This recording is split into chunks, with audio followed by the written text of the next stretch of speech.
ಮಂಗಳೂರಿನ ಶ್ರೀನಿವಾಸ ಶಿಕ್ಷಣ ಸಂಸ್ಥೆಯ ಫಾರ್ಮಸಿ ವತಿಯಿಂದ ರಾಷ್ಟ್ರೀಯ ಫಾರ್ಮಸಿ ಸಪ್ತಾಹ ಬುಧವಾರ ಆಚರಿಸಲಾಗಿದ್ದು, ಔಷಧ ನಿಯಂತ್ರಕ ವಿಭಾಗದ ಪ್ರಮುಖರಾದ ಆರ್.ಎಸ್. ಶಾಹ ಸಪ್ತಾಹವನ್ನು ಉದ್ಘಾಟಿಸಿದರು. ಮಂಗಳೂರಿನ the management staff and students of Srinivas college of pharmacy ವತಿಯಿಂದ ಬುಧವಾರ ವಿಶೇಷ ಕಾರ್ಯಕ್ರಮವನ್ನು ಆಯೋಜಿಸಲಾಗಿತ್ತು.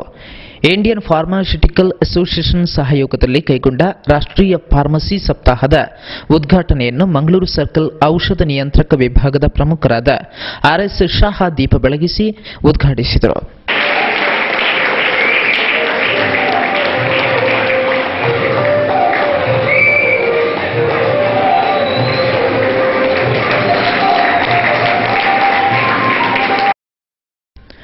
ಉದ್ಘಾಟನೆ ನೆರವೇರಿಸಿ ಮಾತನಾಡಿದ ಆರ್.ಎಸ್. ಶಾಹ ಔಷಧೀಯ ಉತ್ಪನ್ನ ಮತ್ತು ಬಳಕೆಯ ಕುರಿತಾಗಿ ವಿವರವಾಗಿ ಮಾತನಾಡಿದರು. ರಾಸಾಯನಿಕ ವಸ್ತುಗಳು ಆರೋಗ್ಯಕ್ಕೆ ಅಥವಾ ಮಾನವನ ಉಪಯೋಗಕ್ಕೆ ಹಾನಿಕಾರಕ, ಅದನ್ನು ಸರಿಯಾಗಿ ಬಳಸದೇ ಇದೆ.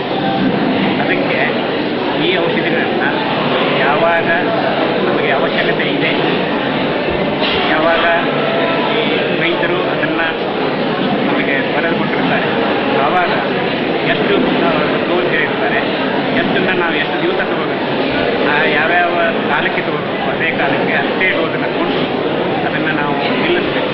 ಅದನ್ನು ಹಾಗೇ ಕಂಟಿನ್ಯೂ ಮಾಡಿದರೆ, ಮುಂದುವರಿಸಿಕೊಂಡು ಬಂದರೆ ಅದರಿಂದ ದುರುಪಯೋಗ ಅಥವಾ ದುಷ್ಪರಿಣಾಮ ಆಗೋದು ಜಾಸ್ತಿ. ಅದಕ್ಕೆ ಈ ಔಷಧಿಯ ದುರುಪಯೋಗ, ಅದನ್ನು ಅಬ್ಯೂಸ್ ಅಂತ ನಾವೇನು ಹೇಳ್ತೀವಿ, ಅದನ್ನು ಮಾಡಬಾರ್ದು.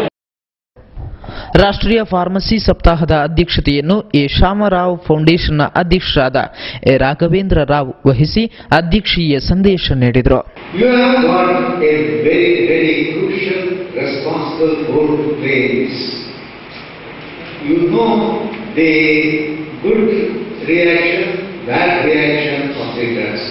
And I say that there are some bad reactions from the drugs. Overdrugging is always better than the good drug or a bad drug.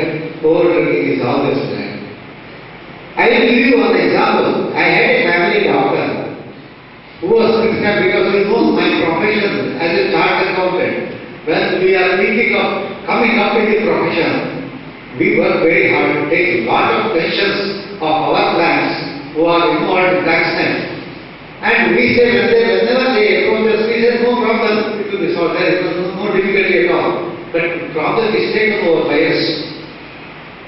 And that creates a lot of tension to the mind, body, everywhere. I think probably many times we have to bombard our wives also in the house.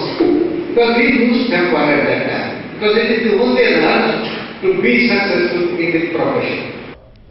ಕಾರ್ಯಕ್ರಮದಲ್ಲಿ Srinivas group of ಕಾಲೇಜಿನ ನಿರ್ದೇಶಕರಾದ Shrimati Vijayalakshmi R Rao, ಪ್ರಾಂಶುಪಾಲರು ಮತ್ತು ನಿರ್ದೇಶಕರಾದ doctor AR. ಶಭರಾಯ, ಸಂಘಟಕರಾದ doctor ಇ.ವಿ.ಎಸ್. Subrahmanyam, ವಿದ್ಯಾರ್ಥಿ ಸಂಘದ ಅಧ್ಯಕ್ಷ ಕಸೂನಂದ್ರ ಗುಂಜನ್, ಜತೆ ಕಾರ್ಯದರ್ಶಿ ಮಕಾಡಿಯಾ ಪುನೀತ್ ಹಾಜರಿದ್ದರು. ಈಗ ಜಾಹೀರಾತಿನ ನಂತರ ನಮ್ಮ ನಾಡು ವಾರ್ತೆಗಳು.